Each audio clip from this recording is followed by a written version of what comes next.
Is it a decision about medicine or making personal choices? We're talking about Florida's intention to wipe out vaccine mandates. We're going to hear from the Surgeon General and from Jacksonville's Chief Medical Officer. Plus, our first conversation on the show with U.S. Representative Randy Fine. So it's been really an extraordinary first few months. For the people who didn't vote for me, I'd say you made a mistake. And hopefully I'm going to show you why. And come next year when I run again, I'll get their support. The conservative congressman representing parts of Northeast Florida on This Week in Jacksonville. Thanks for being with us today. To start the month of September, Florida's top health official announced the state is going to dismantle school vaccine mandates, something no other state has done. Joining us now with his perspective, Dr. Sunil Joshi, Chief Medical Officer of the city of Jacksonville. I've read some statements I've heard already, but for our viewers today, what's your reaction to this notion we're going to wipe out vaccine mandates for these school children? Yeah, and I think that it's really important to note that these vaccines for children that are right now mandated, including the measles, mumps, rubella, and the polio vaccines have been around since the 1950s and 60s, are very safe and effective. I mean, before the vaccines came out, over 500,000 people in this country got measles the year before the vaccine came out, and 500 children died from that. Our population was half the size of what it is today. That would translate to 1 million people with measles and 1,000 children dying from measles if we didn't have the vaccine out there. And if we were going to tell people that we had a way to prevent 1,000 children from dying a year, would we not want to do that? And that's what these vaccines have been doing for us for generations now. So lots to get into on this topic. Yeah. Let me go here. Why do you believe mandates are important for public health? Yeah, and so in this particular case, when children are in school and they're very, very much in close quarters, these contagious communicable diseases can spread very, very quickly, right? So because they're all sitting close to each other. And so when you're mandating these vaccines, what you're doing is you're developing that herd immunity. You're getting at least 92 to 95% of the children in that classroom vaccinated against or protected against measles, polio, chickenpox, mumps, rubella, all these very communicable diseases, so that not only are they not getting sick themselves, the disease is not spreading through the school and then getting home and spreading to other people. And so that herd immunity is critically important. And we saw what happened in Texas this year, right? There was those schools in western Texas where vaccine rates were less than 50%, and they had 1,500 people have measles. Right? And 3 children died of measles in the last 12 months. And so clearly this is a disease that was eradicated in the year 2000. The CDC announced that measles is gone from this country and has slowly creeped back in as exemptions have increased, less people are being vaccinated, and now this very communicable disease is making its face again in this country. All right. So if there were 3 of us in the room and you and I are vaccinated for measles, Yep. and the third person is not, Yep. is there danger to you and I? And really this comes to the question of if some of the population chooses not to get vaccinated, does that have negative effects for everybody in the population? Right, and so of course if you are fully vaccinated against the measles and you are protected, there's 98% protection with the measles. So if that person is just with the 2 of us, the chances of us picking up measles is very, very low. But we're talking about school-age children, okay? So the way the measles schedule works is you get the vaccine at between 12 and 18 months, and then you get it again between 4 and 6 years of age. So you're not fully vaccinated until you get that second dose of the measles vaccine at 4 to 6 years of age. And so when you're in preschool or in those early elementary school years or in kindergarten, and if half the population there isn't vaccinated, even the child that only got 1 vaccine, who may be 93% protected, is not fully protected against measles at that point, and can not only get it, can but spread it to other people in their area or to their young siblings who cannot be vaccinated yet. And then to older people over the age of 65 or immune deficient folks, immune deficient parents, you go home and you're taking this disease, potentially life-threatening disease, to other people as well. And so yes, when you're vaccinated, you're protected when you're fully vaccinated. And our kids are not fully vaccinated until they're at least in kindergarten in most cases. So I guess I want to hear part of the argument. We're going to hear in our next segment from the Surgeon General in Florida, Dr. Joseph Ladapo, some of his thoughts there. But as part of the argument is, hey, it's a matter of choice. The government shouldn't tell you what to put into your body, up to and including vaccinations. Right, What's the response there? And so the government tells us a lot of things that we can and can't put into our body, right? You're not supposed to take cocaine or heroin or things like that. You're not supposed to drive drunk or intoxicated. So there's a lot of things the government does tell us that we can and can't do. We wear seatbelts, we stop at a stop sign, we stop at a red light. All of that is to protect the public from tragedy from happening. The same thing is true with these vaccines that have been around and mandated for generations and have been proven to be safe and healthy, or safe and effective, I should say, at preventing disease spread. And so to take that away is then putting kids at risk of the disease spreading. And I'll give you an example. So we have right now exemptions for the vaccines, right? Religious exemptions and medical exemptions. And as a result of that, we have seen vaccination rates decrease in the schools, right? We're going below the 95%, in some schools below 90% into the 80 percentile ranges. And so then when you're seeing the decreases in vaccination rates, you're seeing the increases in measles cases. So when you take away the mandate, what's very likely going to happen is that, yes, the parents may want to get their child vaccinated, but they haven't had time to go to see the pediatrician. They don't get them vaccinated. It's still okay to go to school, so you go to school. And before you know it, as the years go on, the number of people vaccinated at that school continue to decrease. The risk of these outbreaks start to increase, and then it becomes a public health issue. It becomes a public safety issue if diseases like measles or polio are spreading through our community. Let's not forget that 1 in 200 people who are infected with polio will be paralyzed as a result of that. Is that not a safety concern in this country? So I think these are the things we have to put into perspective, is why these vaccines came in place in the first place, and why the population in the 50s and 60s found them to be very helpful, and why 82% of parents still feel that we should have these important vaccines mandated for school children. Let's talk about a vaccine that is not mandated, and a program that is going on in Jacksonville, the Flu Vax Jax initiative. Yes. This is for people who don't have insurance. They can get a vaccine for free. Talk to me a little about this collaboration, city of Jacksonville, and then surrounding counties, hospitals, even health insurance companies, right? Yeah, and the Duval County Medical Society actually started this initiative back during COVID. And the whole idea at that time was, if we can vaccinate for a preventable disease, a disease that puts people in the hospital, to keep them out of the hospital, we'll be able to decrease hospitalization rates for respiratory illnesses, so folks with COVID can have a bed and a place to be when they do require hospitalization. But it was such a successful program to get these free flu vaccine vouchers out to the uninsured that they've continued the program. And I think it's a very important one, because if you don't have health insurance, the cost of a flu vaccine is between $30 and $50 a pop. So for a family of 4 without health insurance, you're already paying $200. That in itself reduces the access to a very preventable vaccine that keeps people out of the hospital and keeps them from getting sick. If you do have health insurance, it's free to you at this stage. And so by giving out those free vaccine vouchers, we're allowing folks who want to get vaccinated against the flu to get it and not have to worry about cost being an issue for that. Yeah, it's something, like you said, has been very successful. Somebody wants to be involved in Flu Vax Jax, what do they do? Yeah, so you just go to the website, fluvaxjax.com, and click on Get a Vaccine. And there you can put in, would like a free flu vaccine voucher. You send in your email address, and you'll get back a voucher to get a free flu vaccine voucher, basically. Dr. Sunil Joshi, Yes. Thank you so much. Appreciate your time and perspective on a Always tough great issue. to be here with you, Ken. All right, thank you.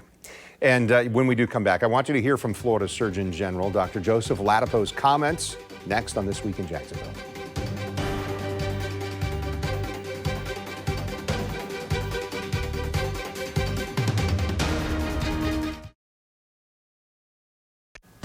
You're watching This Week in Jacksonville with Kent Justice. Removing the school vaccine mandates in Florida became a hot topic 11 days ago. Surgeon General Dr. Joseph Ladapo announced September 3rd that requirements for hepatitis B and chickenpox would be dropped within the next 80 days. To give you both sides of the argument, I want you to hear now from some of Dr. Ladapo's recent comments to national news media early this week. We're not taking vaccines away from anyone. What we said was that if you want them, God bless you, you can have as many as you want. And if you don't want them, parents should have the ability and the power to decide what goes into their children's bodies. It's that simple. It's a position that I think respects the fact that it's much more important that parents be able to dictate the health of their children than anyone else. And anyone else includes the government or any other entity. Ultimately, this issue, first of all, my job is to take care of people in Florida. And my assessment is that, when you look at these things and the balance of, do parents have the ability, should parents have the ability to determine what goes into their children's bodies? Should parents have the ability to determine what goes into their own bodies versus, can a government authority or any other body decide what people can and cannot put in their bodies. I ultimately, I think that it's more important that parents, I think it's much more important that parents have the right and the ability to decide what enters their children's bodies. I think, first of all, it's important to remember that there are countries out there that don't have vaccine mandates for school. Sweden is an example of a country like that. The United Kingdom, I believe, is another example. I think Denmark also. And guys, the sky is not falling over there. So these pronouncements that everything's gonna, there are gonna be outbreaks everywhere and there are going to be all these problems. Well, we've heard that. Not only have we heard that before. I mean, how many times did so many people in the media and public health officials take positions like that during the COVID-19 pandemic, basically to get people's compliance with policies that were terrible policies, and there's broad recognition of that, including the media participated in that also. But you have some countries that don't mandate vaccines for their children. So the whole idea, I mean, do you not believe that parents are incapable of making decisions with the information that they receive from their pediatricians? Because either you don't believe that parents can make good decisions for their children, or the position just doesn't make sense. So I would say that, yeah, I trust parents. I believe parents can make good decisions for their children. They get good information. I'll add one more thing, which is this idea of informed consent. So you can't, you may have, I'm not sure if you have a legal background, but in medical ethics, you cannot obtain informed consent for a medical treatment if there's coercion. And a mandate is coercion, because a mandate indicates that if you don't comply, there's a punishment or some negative adverse effect. So that you cannot obtain informed consent, which means you cannot provide ethical practice. So the vaccine mandates absolutely positively should not be something that is part of our society. So there's this conflation of the science and sort of what is the right and wrong thing to do. So scientifically, you mentioned whooping cough. So that's an example. This is part of the issue with informed consent. That's an example of a vaccine that is ineffective. The data show that it's ineffective at preventing transmission. So sort of mandates with that really don't have anything to do with the notion of transmission. And then in terms of, analysis, well, ultimately, this is an issue very clearly of parents' rights. So do I need to analyze whether it's appropriate for parents to be able to decide what goes into their children's bodies? I don't need to do an analysis on that. What I'm saying is that it's an issue of right and wrong in terms of whether parents should be able to have ultimate authority over what happens to their kids' bodies. And in terms of outbreaks, we do have outbreaks in Florida, just like every state, and we manage those. So there are no new special procedures that need to be made. When we have outbreaks of different diseases, we manage them just as always. Many vaccines will remain required as they are now unless state lawmakers change Florida law. They include vaccines for measles, polio, diphtheria, pertussis, mumps, and tetanus. Committee meetings for the legislature in the state capitol, those begin in October. All right, up next, Congressman Randy Fine. Stay with us on This Week in Jacksonville.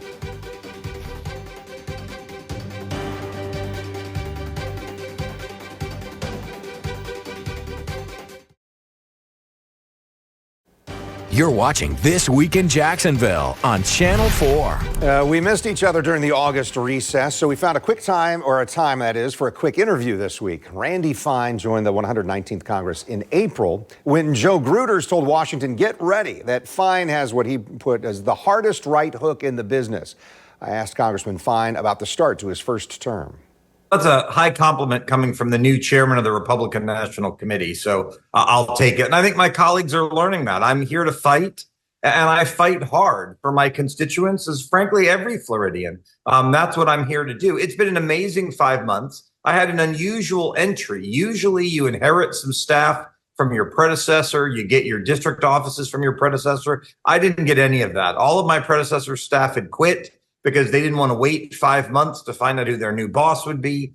And they'd closed all the district offices. So in the last 5 months, we've opened up a district office in every county in the district, including one in St. John's and one in Putnam. I've hired a full staff of 15 people so we can serve people. We've closed over 500 constituent cases where people are having problems with the government. And I've made almost 250 votes in Congress. I haven't missed a single one. So it's gone great. We also had an August recess where I did 81 events across the district and just met with thousands of people to hear their concerns about what we've done up here. So it's been an extraordinary first few months. I think we've gotten off to a great start. Elected in this special election after Michael Waltz was named National Security Advisor, and that created the opening. What's your message to the folks who voted for you and who didn't vote for you in terms of representing their interests in Washington, D.C.?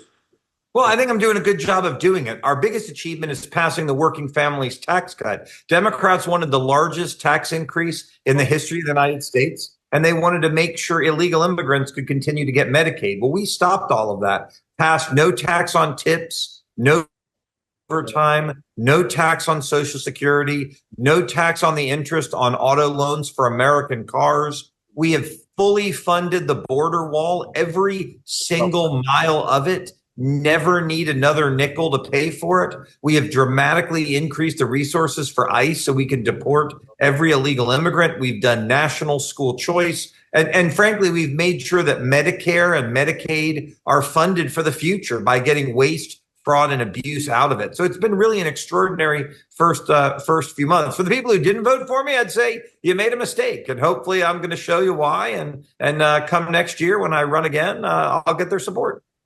You know, when you run again brings up the current event is that different states, and now including Florida, are saying, hey, maybe we'll redistrict during the middle of the decade here. What are your thoughts on that? Seems controversial because just as Texas has already done it, looks like California is going to do it. And we're hearing about Florida now saying we'll put together a committee in the House. That's what the Speaker of the House just said recently. Well, it's really not an issue for me to be concerned with because I'm not the one who does redistricting. That is a state level decision. So if the Florida House and the Florida Senate want to redraw lines, that's up to them. I don't get a say in that. I have filed a bill, though, to really solve a real issue, which is Florida getting screwed, frankly, out of its appropriate number of members of Congress. We have 28 congressmen out of 435. We should have 29, 30, or 31. But we don't because the census included illegal immigrants. It included foreigners. And Florida has not been very foreigner friendly, not very illegal immigrant friendly, where places like California and New York have welcomed them in droves. So California and New York got congressmen they didn't deserve, and Florida didn't. So I hope if we are going to redistrict, we're doing it with another seat or two to make sure that Florida has its appropriate amount of representation. What's top of mind right now? You just mentioned the August recess, so you're back to work there, not in district, but back in Washington. What's the big effort for you right now?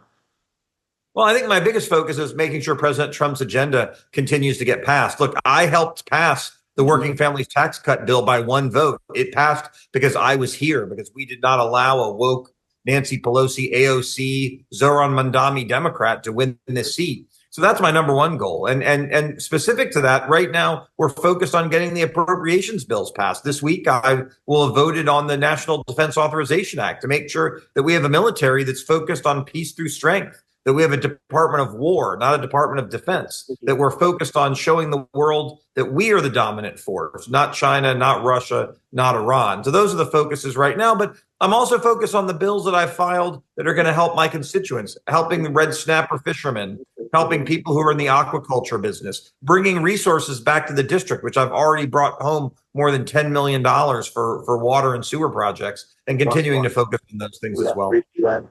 You just mentioned Department of War instead of Defense. That strikes some people as kind of aggressive, just in the retitling. Why do you think that's necessary, or maybe you don't think that's appropriate? Well, you did point out I had the strongest right hook in the business. I'm known as an aggressive guy, and I think America needs to lead from the front. The world is a safer place when we're on offense. You know, wars generally don't start when Donald Trump is president. Look at all the disasters we had in the last 4 years that he's been trying to clean up. So the world needs American leadership. That doesn't mean we should be sending our troops all over the world. But what we should be telling the world is if you mess with us, aka Iran, it's not going to go well for you. And I just think it's a better posture for America. We want war fighters. That is what we want. And I think sending a message that we're the Department of War, we don't want to deploy it. but we want to have it ready to go if we need it. And that's how we don't end up using it. Congressman, when it comes to some of the things we're seeing right now, including the White House saying, hey, National Guard troops are needed in big cities to reduce crime, is that something you support? And is it something you would see in Florida? We haven't heard any rumblings about that happening in one of the big cities here in the state. Well, that's a great question. So that's two questions. Number one, do I support what we've done in D.C.? Absolutely. I was actually just with National Guardsmen from Louisiana this morning on the National Mall, thanking them, talking to them, understanding the experience they're having. By the way, the overwhelming reaction that they have gotten from people is grateful, from particularly from lower income and minority communities that are really targeted by the violence. They say the only people giving them a hard time are rich white liberals who can go hide in their gated communities. So absolutely. And you can see the results in Washington from when I left for the August recess to when I came back. I think we need to send those National Guardsmen to Chicago. We need to clean up our big cities. The number one priority of government needs to be to keep people safe. Now, you talked about Florida. We don't have these problems in Florida because for 30 years, we have had consistent conservative governance by Republican governors, by Republican legislators. We don't tolerate crime. So we don't have the kinds of problems in Florida that you see in these other states. We don't need the National Guard sent in. Florida shows how it can be done, and we need to make America more like Florida. All right, next time on our show, City Council in Jacksonville getting ready to wrap up the budget for the new fiscal year. We're tracking the back and forth between council and the mayor's office. And don't forget, check out This Week in Jacksonville Business Edition, our podcast. Really excited about the most recent episode. See why every day more people are choosing News 4 Jax, Northeast Florida and South Georgia's #1 source for local news.